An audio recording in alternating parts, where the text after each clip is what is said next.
Vamos a hacer hoy, por amor a los que llegaron y los otros que nos están viendo por ese lugar.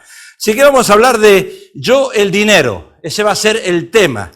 Yo el dinero. Ay, ¿a quién no le gusta el dinero? ¿A alguien no le gusta el dinero? ¿Qué haría usted si fuese millonario? No estaría aquí hoy seguro. Por eso no es millonario. Porque Dios lo quiere acá. ¿Sí? ¿Qué haría usted si tuviese mucho dinero? No estaría trabajando. Y dice la palabra que tenemos que trabajar. El obrero es digno de su salario, tenemos que ganarnos el pan con el sudor de nuestra frente. Así que vamos a hablar de yo, el dinero, y vamos a ir a Hechos. Hechos, capítulo 5, versículo 1, dice de esta manera: pero cierto hombre llamado Ananías, con Safira su mujer, vendió una heredad y sustrajo del precio, sabiéndolo también su mujer, y trayendo solo una parte, la puso a los pies de los apóstoles. Y dijo Pedro: Ananías, ¿por qué llenó Satanás tu corazón para que mintieses al Espíritu Santo y sustrajeses del precio de la heredad? Reteniéndola no te quedaba a ti, y vendida no estaba en tu poder. ¿Por qué pusiste esto en tu corazón? No has mentido a los hombres, sino a Dios. Al oír Ananías estas palabras, cayó y expiró, y vino gran temor sobre todos los que lo oyeron, y levantándose los jóvenes lo envolvieron y sacándole lo sepultaron. Versículo 7 dice: pasado un lapso como de 3 horas, sucedió que entró su mujer, no sabiendo lo que había acontecido. Entonces Pedro le dijo: dime, ¿vendiste en tanto la heredad? Y ella dijo: sí, en tanto. Y Pedro le dijo: ¿por qué conviniste en tentar al Espíritu del Señor? He aquí a la puerta los pies de los que han sepultado a tu marido, y te sacarán a ti. Al instante, dice, al instante, ella cayó a los pies de él y expiró. Y cuando entraron los jóvenes la hallaron muerta, y la sacaron y la sepultaron junto a su marido, y vino gran temor sobre toda la iglesia y sobre todos los que oyeron estas cosas. Dios bendiga esta preciosa escritura. Hoy vamos a ver la historia de un matrimonio que igualmente se refleja en algo personal, en nosotros. Acá hay un hombre y una mujer, casados por supuesto, pero fue un iniciaron bien, pero terminaron mal. Yo siempre les digo en consejería a los matrimonios, a las parejas que vienen, cuando alguien inicia mal, termina mal. Ese es mi consejo. Si alguien inicia mal, termina mal. Es una ley matemática. Pero Ananías y Safira se envuelven en algo acá que se pusieron de acuerdo. Antes veamos lo que Pablo piensa acerca del dinero, porque para usted yo no sé lo que es el dinero. Pero para el apóstol Pablo, él piensa algo muy importante. Y Jesús, en 1700 escrituras, habla del dinero. ¿Qué piensa el apóstol Pablo acerca del dinero? El dinero, dice Pablo, es un arma mortífera que aleja al cristiano de la fe. Por eso yo le dije antes, si usted se gana el loto, si usted fuera rico, no estaría acá. Y Pablo lo aclara. 1 Timoteo 6:10 dice: raíz de todos los males es el amor al dinero. Raíz. Yo puse un árbol ahí para que usted pueda identificarse cómo es la raíz. El cual dice: codiciando algunos se extraviaron de la fe y fueron traspasados de muchos dolores. Aquí vemos la palabra raíz. No es que el dinero es malo, sino que el dinero produce una raíz que trae secuencias de maldad. La palabra raíz en el griego es giriza, que equivale a raíz. ¿Qué significa raíz en botánica? Cuando nosotros estudiamos en la secundaria, estudiamos lo que es botánica, y raíz significa una planta que está introducida en la tierra o en el medio del que se nutre, de donde toma los elementos necesarios para su desarrollo. Cualquier plantita que usted tiene de entradita, semillitas, forma una raíz. Y así es el dinero, forma una raíz. Ahora va creciendo el deseo de tener más, como el árbol. El árbol crece, crece y crece, y nosotros, dice Pablo, también crece la necesidad. No es que crezca la necesidad, el egoísmo, la avaricia, de que yo quiero tener más dinero y más y más. Y entonces voy regando esa raíz para que el árbol crezca, crezca, crezca. O sea que algo que uno introdujo en la tierra para que se afirme y crezca. Voy a poner mi confianza en esas raíces y voy a ver que el árbol crece. ¿De qué manera voy a ver que el árbol crece? Bueno, teniendo un saving account. Es aconsejable tener una cuenta de saving, de ahorro. Aquí en Estados Unidos, si usted trabaja 4 semanas al mes, algún mes 5, pero aconsejan que una semana es para ahorrar. Si usted no ahorra una semana, no está haciendo una buena administración del dinero. O sea que en sentido simbólico, la raíz es parte de alguna cosa que queda incrustada en algún sitio. ¿Dónde está la raíz hoy? ¿Qué hay en tu corazón? ¿El afán al dinero? ¿El deseo de tener más dinero? Es una raíz que vive incrustada. A la persona que le gusta el dinero no para, y siempre decimos que el dinero va detrás del dinero, y es verdad eso. Pero una persona que tiene dinero quiere tener siempre más y más y más y más. O sea que es algo que se incrusta en algún sitio del corazón y se fija en esa parte. Y es como algo que uno anhela todo el tiempo y es una fijación. Yo solamente pienso en el dinero, quiero dinero y no voy a dormir hasta que tenga más dinero y dinero y dinero. Y estoy continuamente viendo mis cuentas. Raíz de un diente, por ejemplo. ¿Qué es un diente? El diente también tiene raíces. Todos los dientes, las muelas tienen raíces. Y cuando nos quitan una muela, duele. Así es cuando perdemos una casa, duele. Cuando nos perdemos dinero en algún lado, duele, nos duele. Todos los que hemos perdido una propiedad, nos duele perder algo. En un sentido literal, raíz es una base o parte de donde se apoya un objeto en el suelo. Un pie. Algo que yo apoyo ahí. Ahí lo quiero. Lo tengo que ver. Tengo que verlo todo el tiempo y quiero que crezca, en otras palabras. Origen o principio de alguna cosa no material. Todo eso es raíz, lo equivalente a la raíz. Entonces, sinónimo de raíz es causa, fundamento o motivo. ¿Cuál es la causa, el fundamento, la base o el motivo por el que yo quiero tener más dinero? Esa es lo que nosotros tenemos que pensar. De 3 matrimonios, 3 se divorcian hoy por problemas de dinero. El problema de dinero divorcia a los matrimonios. El problema de dinero trae problemas con los hijos. El problema de dinero trae problemas en las iglesias hoy en día. Cuando no hay dinero, hay problemas. En otras palabras, siempre el ser humano tendrá una causa para justificar el uso del dinero. Y yo le pongo esto porque una causa. ¿Por qué quiero tener dinero? ¿Cuál es la causa? Siempre que usted va a hacer algo, usted tiene que pensar en causa y efecto. La causa es la necesidad que usted tiene de obtener algo y el efecto son las consecuencias que cuando usted obtiene lo que la causa le dijo, trae, puede ser, como dice la palabra, el pecado. Por decir, si usted compra un carro, sabe que lo va a tener que pagar por 36 meses, 3 años. ¿Cuál es la consecuencia? Si usted no tiene dinero va a tener problemas. ¿Cuál es la causa en que yo no puedo ir a trabajar? Dice la esposa al esposo. Necesito un carro. Entonces, cuando llegamos, cruzamos la frontera, venimos con un carrito solo. Después la esposa dice, yo necesito un carro. Después vienen los hijos y dicen, nosotros también necesitamos un carro. Y esos son gastos acumulativos. Claro, antes nos arreglábamos como la pantera rosa, caminando, ¿verdad? Antes caminábamos, pero ahora no queremos caminar. Allá en Guatemala, en El Salvador, en Honduras, en México, en Argentina, se va a la iglesia caminando. Pero aquí tengo que ir con mi carrito. Porque si no tengo el carrito, entonces justifico la acción, la causa. Le digo a mi esposo, yo necesito un carro. Bueno, es una causa aceptable. Pero la causa es que yo no puedo ir al trabajo caminando, necesito ese carro. Ahora, hay un fundamento para aplicar esa causa. ¿Cuál es el fundamento para aplicar la causa? El reloj. Caminando a la iglesia de San Gabriel, la hermana Antonia tiene 2 cuadras y tarda 15 minutos caminando.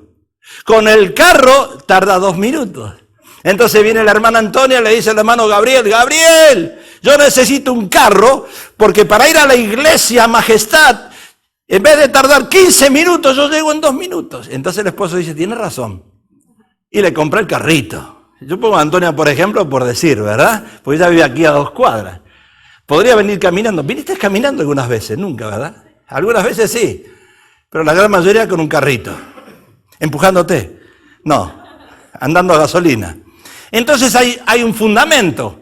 Ah, pero cierto, necesitamos un carro, porque si no caminando no voy a llegar. ¿Y qué pasa si la esposa dice, llega el esposo de trabajar, de trabajar y llega y le dice a la esposa, ¿y la comida? Es que no tuve tiempo de hacer la comida, porque llegar a la iglesia me toma 15 minutos caminando. Tú me tienes que comprar un carrito. Y él le compra el carrito y la comida tampoco está lista. Así que es lo mismo, ¿verdad? Después ni comida, pero hay carrito y hay que pagarlo. Entonces es un fundamento para aplicarlo. Y para llegar al trabajo, quizás empleo 1 hora en el automóvil, llego en 10 minutos. Claro, eso convence a cualquier persona. Eso me da a mí la autoridad y la razón de que sí necesito yo un carro. Pero ¿cuál es el motivo para llevarlo a cabo? Ahora hay un motivo. Y entonces dice la hermana Antonia, le dice, Gabriel, le dice, tú sabes que yo tengo 2 hijas y la tengo que llevar a la escuela. Yo tengo que trabajar y tengo que llevar a las hijas a la escuela y yo tengo que entrar a las 8 y si yo no llevo a mis hijas a la escuela, no puedo llegar al trabajo a las 8. Hay una razón, ¿verdad? Entonces, ¿qué dice la persona? Ahora tengo tiempo libre para mi familia, porque tengo un carro. Entonces, fíjese cómo trabaja la mente nuestra, ¿no? Para poder llevar a cabo ese objetivo, entonces se necesita ¿qué? Dinero. Nadie te regala nada. Se necesita dinero. Yo doy gracias a Dios que tenemos 2 carros nosotros. Pero le digo la verdad, en este momento hasta nos arreglaríamos con 1. Si fuese necesario. Porque si fuese necesario hay que hacerlo. Mejor 1 que nada, ¿no? Ok. Entonces, la pregunta que debemos hacernos ahora, y ahora viene la pregunta clave, pues estamos hablando del dinero. ¿Quién administra el dinero en tu hogar? Si yo le preguntara a la hermana Carmelina, me dice yo, porque ¿quién lo va a administrar? Usted, ¿verdad? Pero yo me he dado cuenta que no todas las personas saben administrar el dinero. Lo he comprobado en consejería y lo he comprobado también con personas acercadas, cerca de mi persona, de mi familia, que no todos pueden o saben administrar el dinero. Me acuerdo un matrimonio que teníamos en la otra iglesia. El matrimonio, la esposa le daba a él $20 por semana, cash. Y le dice, con esos $20 te tienes que arreglar toda la semana, tienes que comer al mediodía el lunch y te tienes que arreglar. Menos mal que no lo dijo hasta tienes que diezmar con esos $20, pero le dio $20. Pero el hombre tenía la manía, tenía una adicción.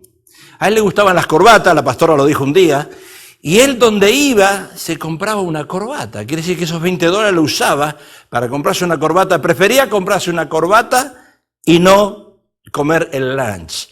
¿Por qué? Porque hay personas que tienen dinero en efectivo en el bolsillo y está mal tener dinero en efectivo. Está bien tener poquito, pero está mal tener mucho dinero en efectivo porque uno no tiene control.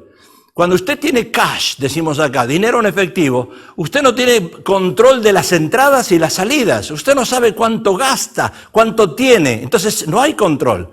Por eso es bueno tener chequera o tener una Visa, una Mastercard, un debit card, que usted pueda tener control, no para tenerla y para malgastarla o usarla así nomás, sino para tener un control.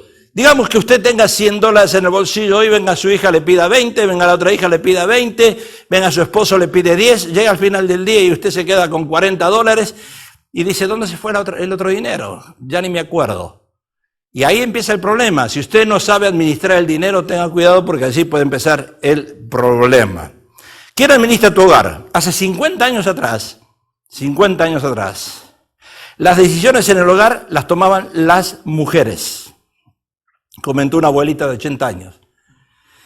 Pero estas decisiones tenían que ver con el área doméstica. Las mujeres, ellas, yo me acuerdo mi mamá, pobrecita, en aquel tiempo éramos bien pobres nosotros, y mi mamá iba a hacer las compras al almacén, a la verdurería, a la carnicería, iba con una libreta, porque allá mi papá cobraba una vez por mes, y entonces ella tenía una libreta, y donde iba le apuntaban, ¿cuánto te llevaste? 20 pesos, 30 pesos, 40 pesos. Llevaba una libreta, pagaba con la libreta.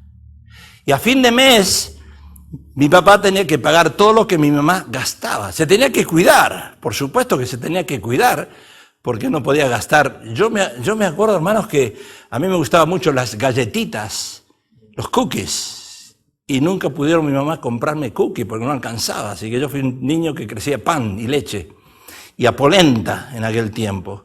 Entonces no había dinero y mi mamá tenía que cuidar el dinero. Mi papá pagaba todo el mes y se quedaba sin dinero. Porque no era eso solo, había que pagar otras cosas, la luz, el gas y todo eso. Entonces, ¿qué hacían las mujeres antes? Se encargaban solamente del mercado, de comprar las cosas para hacer la comida, nada más. Hoy, ¿qué hacen las mujeres? Todo. Y ni le preguntan al hombre, porque usan el dinero como si fuera de ellas. Y ese es un error, porque el dinero es de Dios. Y el dinero Dios lo da para administrarlo, no para gastarlo o malgastarlo. O sea que si nosotros no nos alineamos conforme a la palabra, vamos a tener problema. Hay que ver quién de los dos o quién está en la casa que sabe administrar mejor el dinero.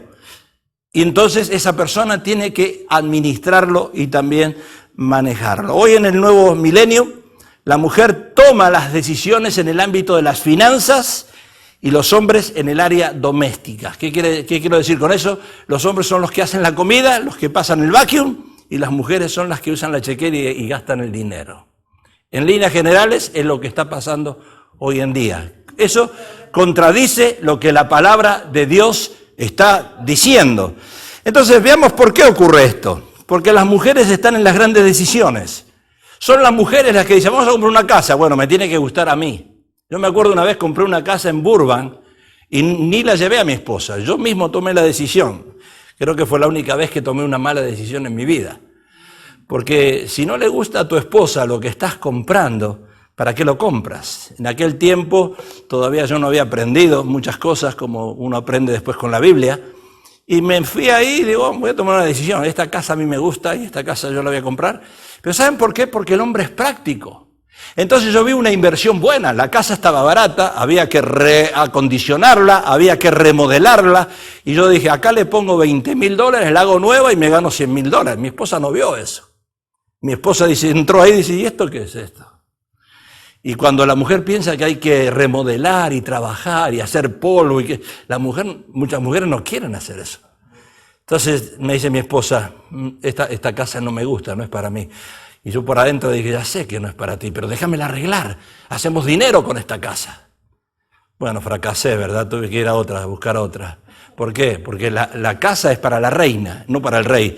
La reina es la que le tiene que gustar la casa, no el rey. Pero las mujeres, ¿cómo y dónde invertir? Ellas son las que invierten el dinero. ¿Qué casa comprar? También en la frecuencia, ellas son las que deciden qué hacer con ese dinero. Deciden cómo cuidar los hijos y hasta qué ropa va a usar el marido. Eso es lo que pasa hoy en día, yo se lo digo por consejería. La mujer viste al marido, mi esposa me viste a mí, yo no voy a comprar nada. Nada. La verdad que ella tiene un gusto extraordinario. Cuando compra y lo compra a medida, yo me lo pongo y a mí no me gusta ni ir al mall a cambiar las cosas o a perder tiempo. Si cuando ella lo compra, yo sé que lo que compra ella es bueno y me lo pongo y ahí me queda. A veces tengo que comprar algún traje o lo que sea y voy yo, claro, me lo tengo que probar. Pero si no, en líneas generales, es mi esposa la que hace esas compras.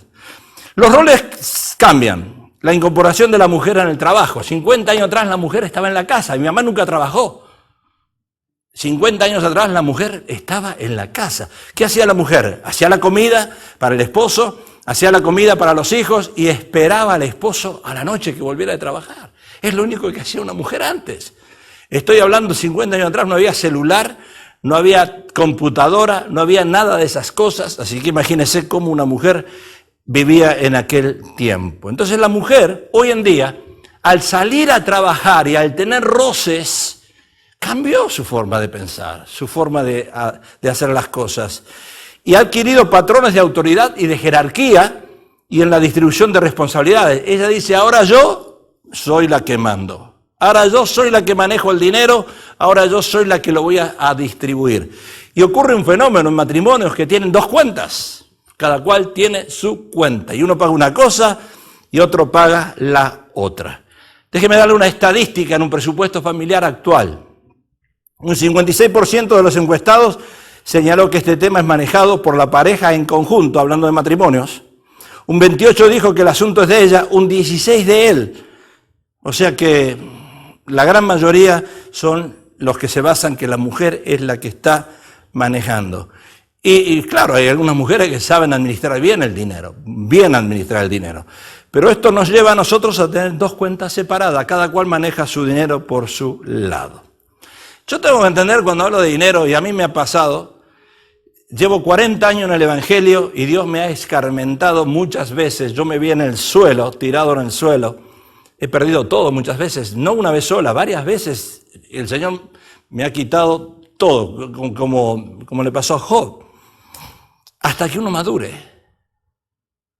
Y hay que madurar en el área del dinero. Porque yo sé que hay algunos que dicen, ay, yo me voy a hacer una casita en México, en Tijuana, o en Guadalajara, o allá, en Osaka, o donde sea. Voy a hacer mi casita, y tengo mi casita allá y acá, y entonces mando el dinero para allá, y acá estoy trabajando y mandando dinero por Orlando y Valuta, o por Zoom.com.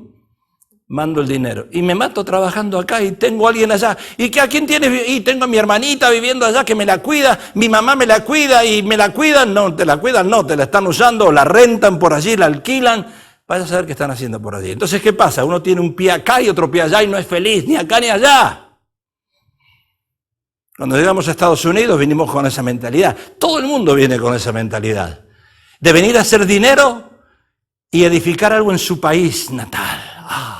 Voy a hacer un castillo ahí, una mansión, y después cuando me jubile me voy para allá, y después te gusta tanto Estados Unidos que no te vas nunca para allá. Y lo que pusiste en aquel lado, alguien te lo va a usar. Entonces, tengo que entender que el dinero le pertenece a Dios. A mí me ha costado mucho llegar a entender esto, y esto es grave, ¿eh? Esto es grave porque si tú vives presa o preso del dinero vas a tener problemas. Si no entiendes que el dinero le pertenece a Dios, vas a tener problemas. Ageo 2:8 dice, mía es la plata y mío el oro, dice Jehová de los ejércitos. Ahora, volviendo a la historia de Ananías y Zafira, un matrimonio común y corriente en la época apostólica. En Hechos 5:1 dice, pero cierto hombre llamado Ananías, con Zafira su mujer, vendió una heredad y sustrajo del precio, sabiéndolo también su mujer, y trayendo solo una parte, lo puso a los pies de los apóstoles. Antes, si usted lee Hechos, capítulo 2 y después capítulo 4, todas las cosas los cristianos la tenían en común, compartían todas las cosas. O sea que era como digamos, si uno tiene una casa, el otro tenía la casa, todos tenían una casa, o todas las cosas vivían en común, lo compartían. Eso era en Hechos, en la iglesia primitiva. Y cuando vendían las propiedades, dice que lo que vendían lo traían a los pies de los apóstoles. Es como usted ahora, la palabra de Dios en el Nuevo Testamento habla de un diezmo. Y usted viene el diezmo y lo da a los pies de los apóstoles. Yo no sé si usted sabía, y si no, estúdielo, investíguelo. Si yo quisiera como pastor el diezmo, me lo llevo y me lo pongo en el bolsillo. Porque el diezmo es para los levitas. O sea que el diezmo, y le voy a hablar y a decir cosas que quizás otro pastor no se animaría a decírsela, pero yo sí se las puedo decir. De consejos que yo tuve de llevarme dinero de la iglesia, porque me corresponde a mí, el dinero es tuyo, llévatelo. Y yo se lo voy a explicar después más adelante. Acá Ananías y Zafira dicen, no, vendimos la propiedad y Pedrito, vamos a engañar a Pedrito. Vamos a darle una parte nada más. Es como usted cuando viene, ¿verdad? Y dice, bueno, voy a dar, en vez de dar los $100 que me corresponde, voy a dar $80 de diezmo y 20 se lo voy a dar a la hermana Juanita, porque necesita. Y usted dice, that's fine. No es fine. Usted cree que está bien. O también usted dice, bueno, yo voy a los $100 que me corresponde dar a mí, porque el pastor Pablo Precioso, él tiene dinero, no necesita los $100, pero el hermano Carlitos necesita los $100, se lo voy a dar al hermano Carlitos. Otra cosa más le digo, que me ha tocado vivir aquí. No, pastor, esta es mi iglesia, ese es el Alfolí, pero mi pastor es Juan Pérez en El Salvador. Esa es mi iglesia, ese es mi pastor, ahí mando los diezmos. Y usted dice, pero yo no recibo bendición. Sí estoy diezmando, pero no recibo bendición. Bueno, estamos haciendo las cosas no conforme a la palabra de Dios. Dios en los principios apostólicos obraba con mano dura. Menos mal que no tenemos ese Dios de antes. Porque si no estaríamos todos muertos hoy. No queda ni el pastor vivo. Pero antes Dios obraba con manos duras, por eso dice que había temor. ¿Quién tiene temor de Dios? Nadie. Ay, pero si Dios es amor, Dios es misericordioso, Dios no me va a hacer nada. De que yo hoy no diezme, Dios no se va a enojar. De que yo en vez de dar el diezmo aquí en majestad, ayude a un hermano pobre, Dios no se va a enojar. Así todos siempre existen y existieron cristianos abusadores de la misericordia de Dios. Porque es fácil abusarse de la misericordia de Dios pensando que Dios me va a perdonar, que Dios es un Dios que realmente me ama y que Dios no va a usar contra mí la justicia de Dios, sino que va a usar la misericordia. Ananías y Zafira era ese matrimonio. Hay un dicho por allá que dice, 2 que duermen en un mismo colchón se vuelven de la misma opinión. ¿Verdad que sí? Yo le digo a las hermanas, hermana, ¿tú firmaste los impuestos que hizo tu esposo? Sí. ¿Los revisaste? No. ¿Cómo no los revisaste? Si él va preso, tú vas presa. Porque es un joint account. Cuando tú haces los taxes, los impuestos, junto con tu esposo o junto con tu esposa, eso se llama joint account. Y si el Internal Revenue Service te investiga y hay algo que robaste, o hiciste mal, o mentiste, si él va preso, tú también vas presa. Por eso hoy las mujeres han decidido, la gran mayoría, hacer sus income taxes por separado.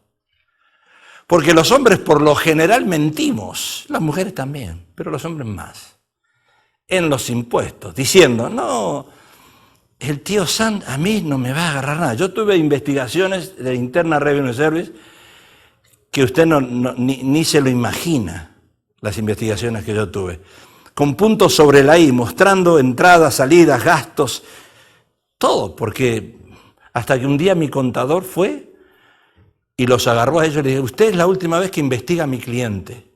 Es la última, de ahí no me investigaron hasta ahora que estoy en un juicio, en medio de un juicio, me están investigando hasta qué número de calzado yo tengo en el pie, ¿verdad? Así que me están investigando de todo. Y bueno, gloria a Dios que no encontraron nada. Ananías y Zafira era ese matrimonio que dormían en el mismo colchón y se volvían de la misma opinión, porque viene él y le dice, ay, Ani, ¿sabes qué? Si declaramos que hemos ganado $30,000 al año, nos devuelven dinero. Y con ese dinero que nos devuelven, te prometo que nos vamos a hacer un viaje a un crucero. Y ella dice, ay, qué bueno, mi amor, está bien, me parece buena idea. Y están robando los dos están mintiendo. Yo tengo consejería ahí atrás, que usted no lo va a creer, y estoy hablando de cristianos, que le dicen a los dueños, a los jefes donde trabajan, yo quiero que me pagues cash. Y yo le digo, ¿y por qué cash?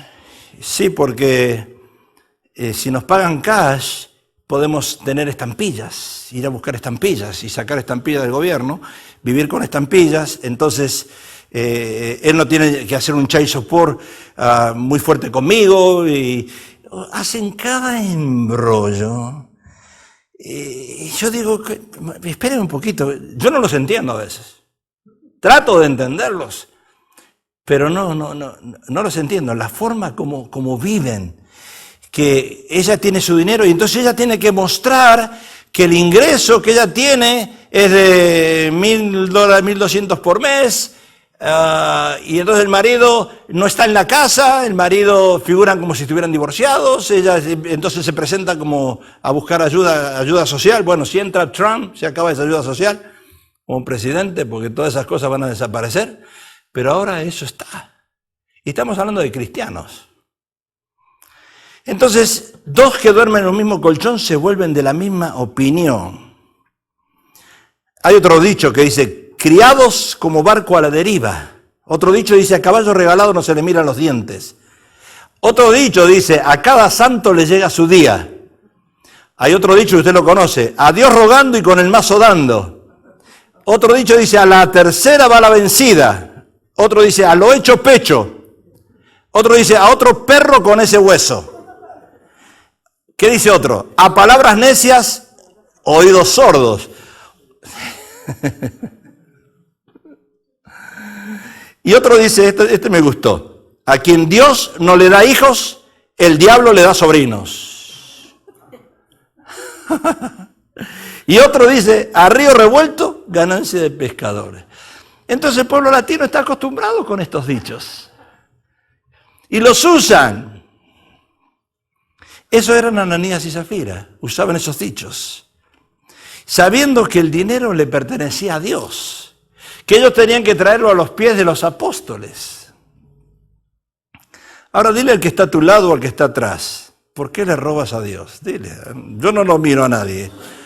Tú dile al que está atrás o al que está al lado tuyo o al que está a aquel lado, dile, ¿por qué le robas a Dios?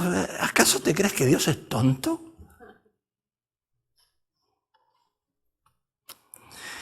Es importante entender esto, porque qué hermoso es ver.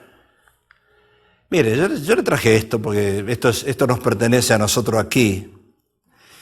Qué hermoso es ver cuando los hermanos oyen la voz de Dios y actúan.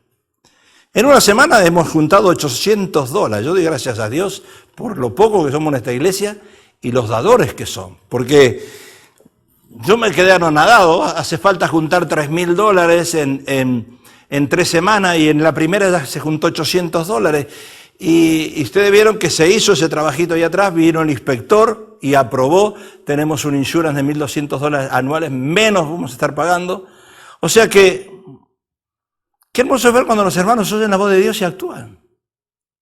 Y fíjense que a mí me costó llegar a ese punto, porque yo era uno de los que iba a la iglesia y daba $10 por semana. Mire cómo Dios me cambió. Bastante me cambió. Iba a la iglesia y yo decía, pues esta iglesia está rica. Yo le voy a dar $10. En esa iglesia no nos enseñaron lo que era el diezmo, lo que era diezmar. Hasta que uno lo aprende. Y cuando uno lo aprende, recién empieza a ver las bendiciones. Como dice la palabra, más bienaventurado es dar que recibir. Ahora nos falta $2,200 y nos quedan 2 semanas. Y yo sé que se va a juntar, siento que se va a juntar ese dinero en 2 semanas, porque hay hermanos, son fieles al Dios, aman al Señor, aman a esta iglesia. Le digo algo más. Tiempo atrás teníamos un supervisor que ya se fue a la presencia de Dios. Y me dice, Pablo, así me dijo el supervisor. Pues tenemos supervisor nosotros no manejamos el dinero solo, tenemos quien nos vigila. Tenemos un supervisor, tenemos el headquarter que vigila qué hace cada iglesia con el dinero. Y este supervisor me dice, Pablo, dice, tú estás loco. Le digo, ¿por qué? Primero, no tienes salario. Estás enseñando a otra iglesia y a otros pastores algo malo, porque el obrero tiene su salario. Tú tienes que tener un salario.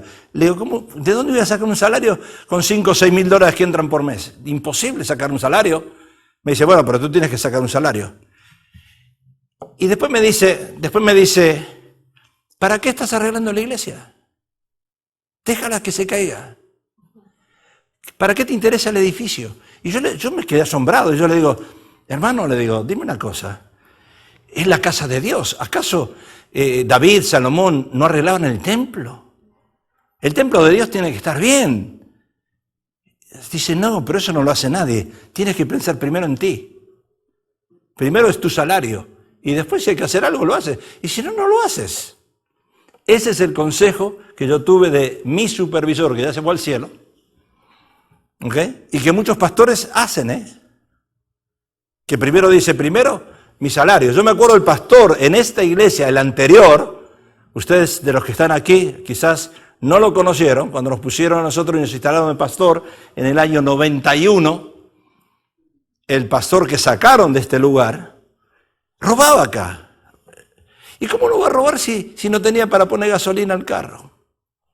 No tenía para comer. Y cuando un pastor no tiene para comer, tiene que robar. Bueno, lo sacaron por eso y por otras cosas más, pero bueno. Porque la Foursquare te saca de pastor, no porque predicas mal o bien. Te sacas y robas, por supuesto, te van a sacar del pastorado. O si andas en casos raros, ¿verdad? En adulterio, en lo que sea, entonces te sacan del pastorado. Pero si no, no te sacan por predicar mal. Entonces, en aquel tiempo, con el consejo de este supervisor, imagínense cuando gastamos este dinero para hacer los shadows, yo podía haberle dicho, hermano, ¿saben qué? Necesitamos shadows, y me pongo el dinero en el bolsillo. Y les digo a ustedes, sí, pero tardó 6 meses, va a tardar 1 año, va a tardar 2 años, hasta que ustedes se olviden. Y yo ya me metí el dinero en el bolsillo. O si no, ahora mismo, con esos $3,000. ¿Para qué? Si yo los necesito, me los pongo en el bolsillo.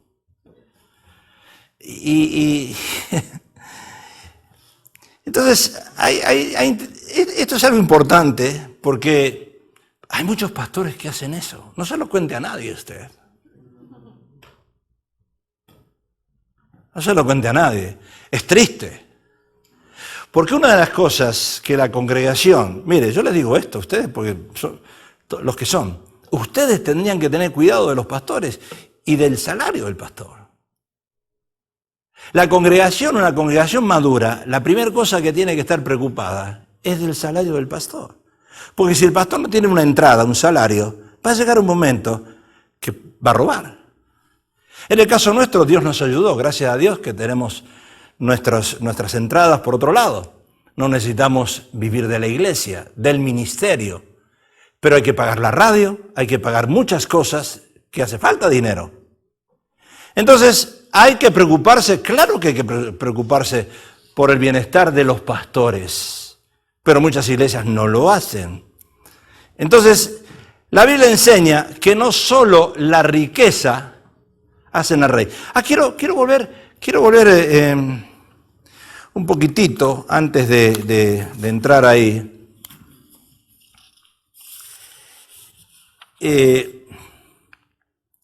Quiero ver un poquito, porque yo me acuerdo cuando Dios empezó a tratar conmigo. Escuche bien esto porque esto es bien importante. Cuando Dios empezó a tratar conmigo, estábamos en la iglesia en Beverly Boulevard, Foursquare. Habíamos iniciado una obra en Montebello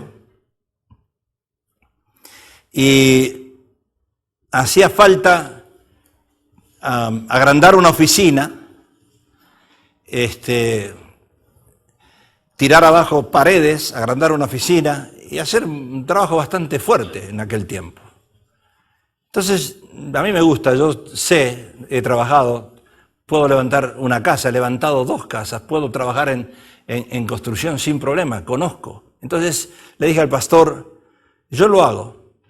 No era pastor, yo era miembro. Y le dije al pastor, yo lo voy a hacer. Me dice, bueno, dime cuánto dinero necesitas. No se haga problema, yo me encargo. Entonces me llevé una persona, en aquel tiempo teníamos el negocio, me llevé a alguien que me acompañara, que me ayudara, y empecé a tirar paredes y a trabajar hasta tarde. Fui 3 o 4 o 5 sábados seguidos, no me acuerdo cuántos sábados fui, comprando material y terminándole la construcción. Si usted va a Beverly Boulevard, ahí está, usted le puede preguntar al pastor y él se lo va a decir, no estoy inventando. Cuando se terminó la construcción, me dice el pastor, bueno, ¿cuánto te debo? Le digo, no, esto es para Dios. Me dice, bueno, pero por lo menos cóbrame los materiales. Le dije, no, nada. Entonces, se quedó sorprendido, ¿verdad? Y mire, hermano, le digo una cosa. Cuando usted hace algo desinteresado y lo hace para Dios, la recompensa llega de otro lado.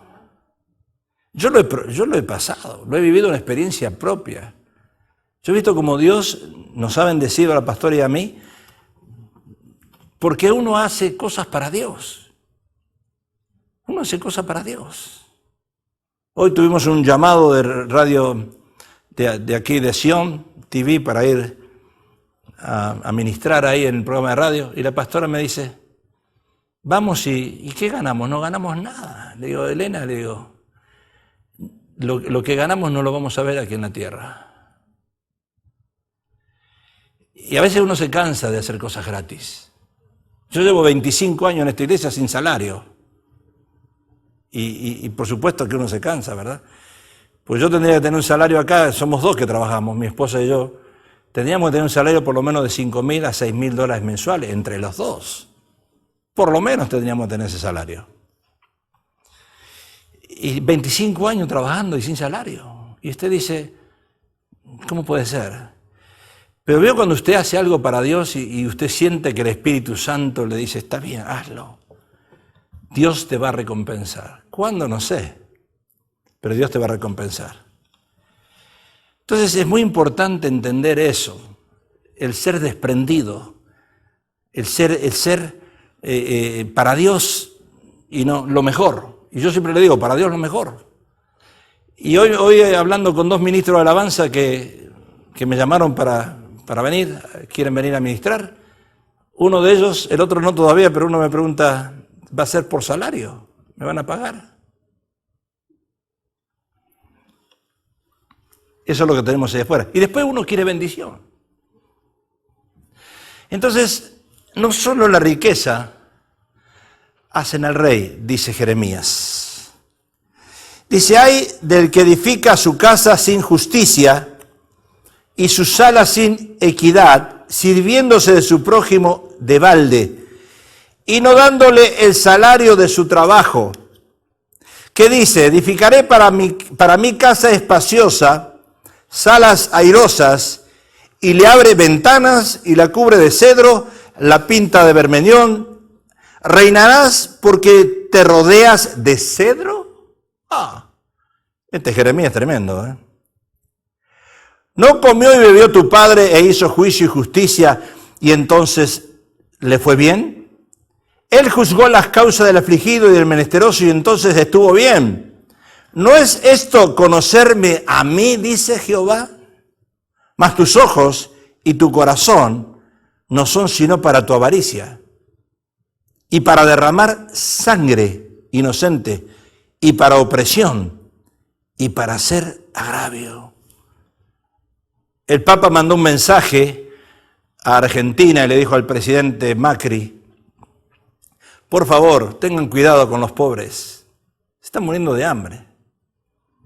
¿Cómo puede ser que tengamos naciones alrededor del mundo donde los gobernantes, los presidentes se han robado el dinero de la gente y la gente se está muriendo de hambre? Entonces, ¿quiere usted buscar un líder en la iglesia? Usted dirá, pastor, pero quiero buscar un líder. ¿Usted quiere que yo busque un líder o usted lo quiere buscar? Si yo lo voy a buscar, es diferente a lo mejor a lo que usted lo va a buscar. Porque si yo quiero buscar un líder, tiene que ser un líder que no sea un avaro, diríamos nosotros, agarrado a la Virgen del codo.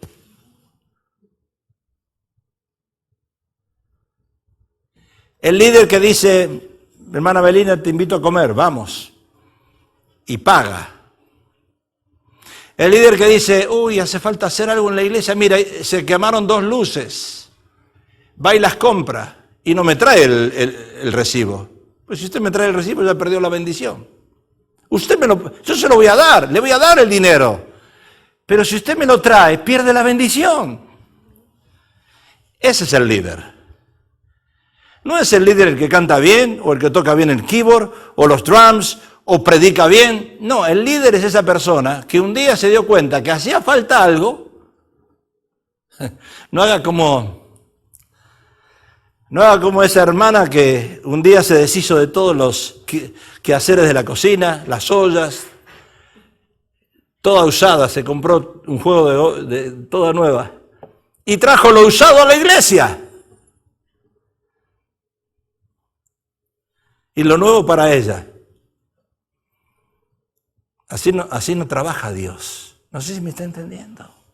Entonces, si yo tengo que buscar un líder, dice la palabra en Timoteo, para buscar un diácono, tiene que ser que no sea un avaro, un egoísta, un money hungry.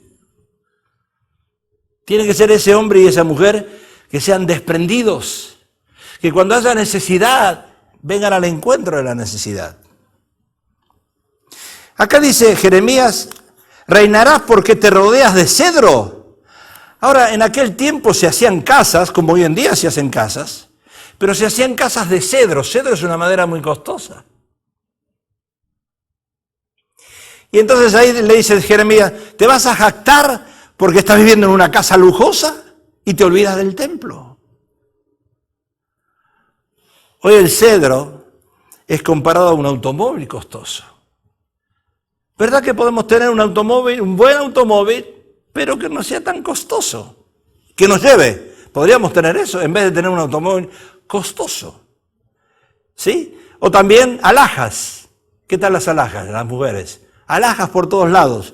O mucha ropa en el vestuario, que tenemos el vestuario lleno de ropa. Y nos olvidamos de Dios, ¿no? O también comer en restaurantes lujosos. O ir de vacaciones a lugares caros. Nos gusta eso. Pero ¿y qué pasa con Dios? Entonces, si no hacemos el balance y si no ponemos a Dios en primer lugar, esas otras cosas no las vamos a poder tener nunca. Yo me acuerdo de un hermano tiempo atrás me dice, pastor, lo admiro, me dice. ¿Por qué? Porque veo cómo Dios lo bendice. Le digo, ¿qué? Sí, veo cómo Dios lo bendice. Y le digo, ¿qué te crees? ¿Que yo me quedo sentado? ¿Tú crees que Dios te bendice porque tú estás sentado sin hacer nada? Dios te bendice por esto, esto y esto y esto y esto. Ah, sí, yo no sabía. Claro. Si no, ¿por qué crees que Dios te bendice? Jeremías dice, Él juzgó la causa del afligido y del menesteroso y entonces estuvo bien. ¿No es esto conocerme a mí, dice Jehová? Una cosa es saber que hay un Dios y otra cosa es conocerlo. Usted puede decir, yo creo en Dios. Pero conocerlo es diferente. Conocer a Dios significa saber poner la mano en el bolsillo. Y duele eso. Eso duele. En otras palabras, Dios te dice que debes pensar en el templo y en la gente que tiene y pasa necesidad, y no en ti solo. Muchas veces el dinero o la administración errónea del mismo es motivo para que muchos matrimonios, como dije antes, se divorcien. El colocar los ojos hacia el dinero los convierte a uno egoísta y muchas veces avaro, que pienso para mí, solo para mi bienestar, para mi hogar, para mis deleites y me olvido de la casa de Dios. Hermano, el otro día vinieron mis hijos y yo estaba duplicando CD. Estoy haciendo eso, si usted va a la oficina. La hermana Antonia lo hizo por mucho tiempo, ahora la hermana Antonia se va a ir y me ha dejado solo, triste y abandonado. Y lo tengo que hacer yo. Y mis hijos me vieron duplicando CD y me dicen, ¿tú eres el pastor de la iglesia? ¿Y estás duplicando CD? Y digo, ¿qué quieres que haga? Tengo que hacerlo. El dinero puede ser un problema si no entiendes que es un medio comunicativo. ¿Qué es el dinero? Algo que te comunica con la gente. Es un medio comunicativo. Cuando tú invitas a comer a alguien, estás comunicando el amor hacia esa persona. Es un medio comunicativo el dinero. Por eso uno tiene que ser cuidadoso, porque viene de Dios, depende cómo yo lo use, y con quién lo use, y a la manera que lo esté usando. Porque el dinero puede ser un problema si lo amas más que a Dios y a tu familia. El dinero puede ser un problema si lo codicias y te apartas de la fe. ¿Y cómo uno se aparta de la fe? Bueno, es muy fácil hacer un budget y pensar, Budget número 1, voy a pagar mi renta. Número 2, voy a pagar el carro, voy a pagar el insurance, voy a pagar esto y esto. Y al final, lo que me queda es el diezmo. No es así. Es al revés. Primero es el diezmo que hay que apartar. Después son las ofrendas. ¿Sabes una cosa? Dios bendice más las ofrendas que los diezmos. Porque los diezmos dice, tú me lo tenías que dar eso. Pero las ofrendas son de sacrificio vivo, dice la palabra. Y eso es lo que Dios bendice más. La avaricia entonces se esconde en el corazón. Hechos dice, ¿por qué pusiste esto en tu corazón? Le dice a Ananías. Pedro le dice, no has mentido a los hombres, sino ¿a quién? A Dios. Gloria a Dios. Vamos a seguir avanzando. Dice la palabra de Dios, lo que tú haces en secreto, Él te va a recompensar en público. Y Pedro le dice a Ananías, ¿por qué pusiste esto en tu corazón? No has mentido a los hombres, sino a Dios. Ahora, por esta causa, escuche esto porque esto es importante, porque a veces nosotros hablamos y no sabemos qué decimos.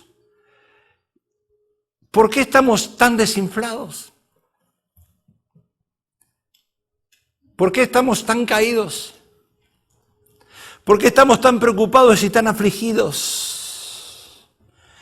¿Sabe por qué? Porque la muerte espiritual llega al hogar cuando uno no trabaja de esa manera con Dios. La muerte espiritual llega. ¿Sabe? La conciencia que Dios te ha puesto a ti y a mí nos redarguye y nos habla. Y cuando nosotros no usamos ese libre albedrío, que yo quiero hacer con el dinero lo que yo quiero, entonces la muerte espiritual llega. Hoy tenemos cristianos caídos espiritualmente.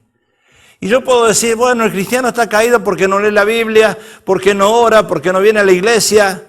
No, hay otras cosas más importantes. En Hechos 5:5 dice, al oír a Ananías estas palabras, cayó y expiró. Y vino un gran temor sobre todos los que lo oyeron, y levantándose los jóvenes lo envolvieron y sacándole lo sepultaron. Pasado un lapso como de 3 horas, sucedió que entró su mujer, no sabiendo lo que había acontecido. Entonces Pedro le dijo, dime, ¿vendiste en tanto la heredad? Y ella dijo, sí, en tanto. Y Pedro le dijo, ¿por qué conviniste en tentar al Espíritu del Señor? He aquí a las puertas los pies de los que han sepultado a tu marido, y te sacarán a ti. Al instante ella cayó a los pies de él. Acá vemos un matrimonio, los dos muertos espirituales. ¿Y por qué? Porque se pusieron de acuerdo.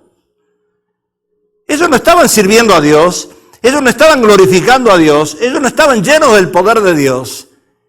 Ellos estaban mintiendo, viviendo en la mentira, viviendo en el robo, viviendo en la hipocresía. Y cuando uno vive en ese contexto, Dios no puede bendecir eso.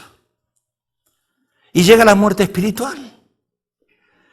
Cuando observamos hoy la cara de muchos en las iglesias, vemos iglesias llenas de muertes espirituales. ¿Por qué no hay gozo? ¿Por qué tiene que el hermano, si levanta las manos, salta, danza, baila? ¿Por qué? Si tiene que haber gozo. No hay gozo porque no estamos haciendo lo que la palabra de Dios nos manda a hacer. Hoy la iglesia pide unción y mover del Espíritu para resucitar muertos. Y saben, por más unción que usted pida y por más mover del Espíritu que usted pida, si usted está en la condición de Ananías y Zafira, usted no se va a mover para nada. Porque usted sabe que no está bien, no está correcto con Dios. Y déjeme darle algunos principios administrativos y ya estoy terminando. El que sabe dar tiene derecho a esperar. El que sabe dar tiene derecho a esperar. Nosotros somos tan egoístas, por lo general. Yo espero de mi esposa que ella me diga, I love you, te amo. Pero yo tengo que ser constante en darle amor, en muchas áreas. Y también ser constante en la espera. Y a veces la espera desespera. Porque uno quiere la retribución de ese amor rápido, ya, hoy. Pero el que sabe dar, tiene derecho a esperar. Porque Dios no es sordo, ni ciego, ni mudo. Dios ve las cosas. Yo soy convencido de que Dios ve las cosas. El que sabe dar, también tiene derecho a pedir. Porque usted se viene acá y dice, pastor, mire, yo no sé si usted se dio cuenta, yo sí me di cuenta. La alfombra está sucia, hay que hacerla limpiar. Hace años que no se limpia la alfombra. Hay que hacerla limpiar. Limpiar la alfombra de aquí nos cobrarán $300. Pero hay que hacerla limpiar. Se notan manchas, se nota que no está sucia, que está sucia. Hay que hacerla limpiar. Y si usted viene y me dice a mí, pastor, ¿sabe qué? Hay que hacer limpiar la alfombra, yo me encargo de pagar la limpieza de la alfombra. El que sabe dar tiene derecho a pedir. Tiene derecho a exigir. Tiene derecho a decir, pastor, ¿qué le parece? Ese drum no está bien ahí, ¿verdad? Es mi opinión, pero ¿usted qué le parece?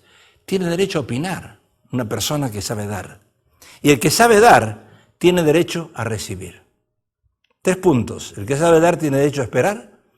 El que sabe dar tiene derecho a pedir y el que sabe dar tiene derecho a recibir.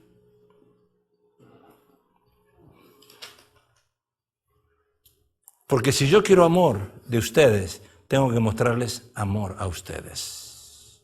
¿Verdad, Jasmine? Y hoy no te vas a ir si no me das un beso. El que sabe dar tiene derecho a ¿qué? A recibir. Hoy no se le teme a Dios, pero sí a las inversiones. Ananías y Zafira estaban preocupadas por el dinero, por la casa que habían vendido, y murieron, literal. Y vino gran temor sobre todos los que lo oyeron, y vino gran temor sobre toda la iglesia, y sobre todos los que oyeron estas cosas.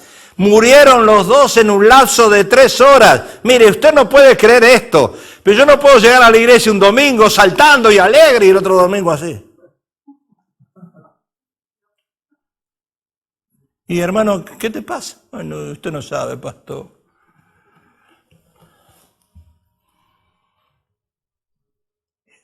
Y eso es lo que está pasando acá. ¿Sabe? Yo creo que le tendríamos que cambiar el nombre a la iglesia. De Majestad le tendríamos que poner Magic Mountain.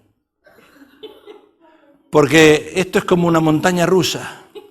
Llegan los hermanos un día y parece que vienen con las banderas y todos aquí, y aleluya y gloria a Dios, y llega otro domingo y las banderas están ahí.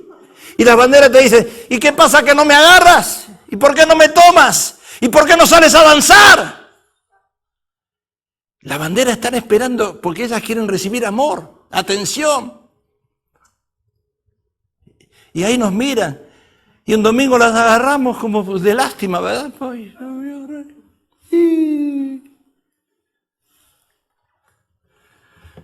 Así que le vamos a cambiar el nombre, le vamos a poner Magic Mountain. La montaña mágica. ¿Y por qué pastor le cambió el nombre a la iglesia? Porque un día vienen que están por ahí arriba y están en el clímax. ¡Wow! ¡Qué éxtasis! Y el otro domingo vienen todos que se caen. Es que en esta iglesia no hay unción.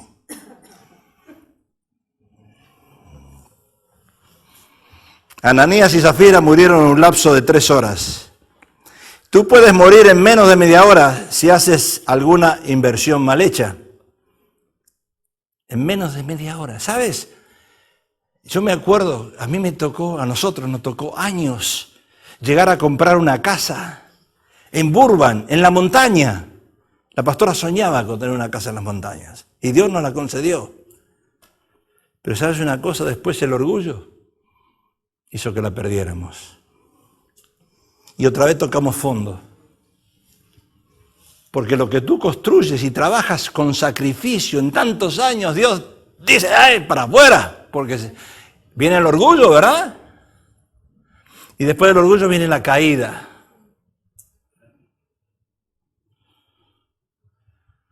Y después uno se tiene que levantar y Dios lo ayuda de nuevo, y otra vez para arriba, pero con más cuidado. Con más cuidado. La causa de casi todos los casos de bancarrotas personales han sido abusos por créditos. Ay, pero yo me voy a abusar, yo puedo comprar esto, voy a comprar una casa, voy a comprar esto, voy a comprar esto. Abuso de créditos.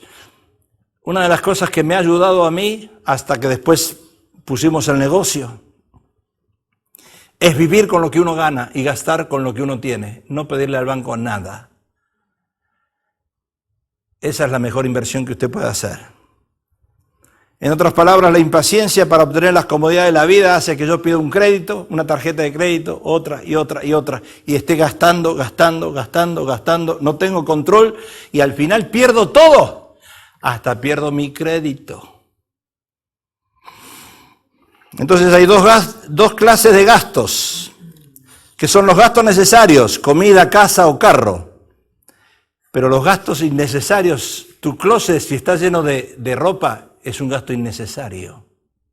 Y las familias que ahorran no experimentan dificultades financieras. Hay que ahorrar, porque cuando se te pincha una goma y hay que cambiar un neumático o tienes que comprar algo, tienes que tener algo ahí ahorrado. La operación ahorro urge que la pongamos en práctica. Y la operación ahorro es para proporcionar los fondos necesarios para afrontar gastos imprevistos. Yo no soy una persona que me gusta ir a pedirle dinero a nadie. Y usted dirá, pastor, eso es orgullo. 40 años en este país y nunca fui a pedirle dinero a nadie prestado. A nobody, porque no me gusta. Y usted me dirá, pastor, pero eso es orgullo. No. Eso es administrar el dinero y vivir con lo que uno tiene. No es orgullo. Cuidado, porque los hijos hoy están acostumbrados a ir a la mamá y a papá. Papá, mamá, necesito dinero. Papá, mamá, necesito dinero. Papá, mamá, necesito dinero. El padre y la madre tienen que decir, ve a trabajar y arréglate tú.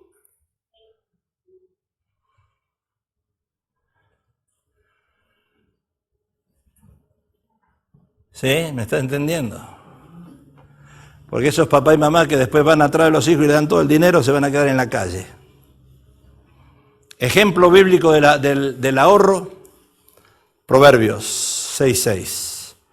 Ve a la hormiga, oh perezoso, mira sus caminos y sé sabio, la cual no teniendo capitán, ni gobernador, ni señor, prepara en el verano su comida cuando no llueve, y recoge en el tiempo del invierno cuando llueve. La ciega su mantenimiento. ¿Qué tienes que hacer entonces si quieres administrar bien el dinero? Primero, hacer un presupuesto anual.